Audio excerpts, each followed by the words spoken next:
कहानी आस की एक किरण। गांव के किनारे एक गरीब किसान रामू रहता था। उसके पास थोड़ी सी जमीन थी जिस पर वह दिन रात मेहनत करता था, मगर किस्मत ने जैसे उससे मुंह मोड़ लिया था। कभी बारिश कम होती तो कभी ज्यादा, कभी फसल पर कीड़े लग जाते तो कभी साहूकार का कर्ज बढ़ जाता। रामू की पत्नी और 2 छोटे बच्चे भूखे प्यासे रह जाते थे, मगर रामू हार मानने वालों में से नहीं था।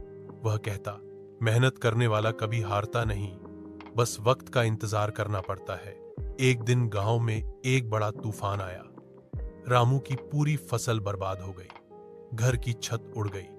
परिवार के पास खाने तक को दाना नहीं बचा।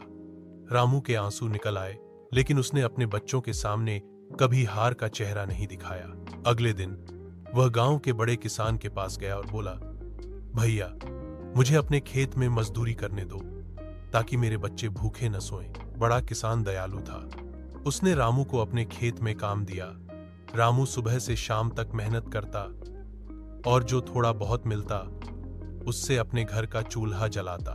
धीरे धीरे उसकी मेहनत देखकर गांव के लोग भी उसकी मदद करने लगे। किसी ने बीज दिया, किसी ने छप्पर बनाने को बांस। रामू ने फिर से अपनी जमीन पर खेती शुरू की। इस बार उसने और भी मेहनत की। सूरज की तपिश हो या बारिश की बूंदें, वह अपने खेत में खड़ा रहता। कुछ महीनों बाद खेत में हरियाली छा गई। सुनहरी गेहूं की बालियां लहराने लगी।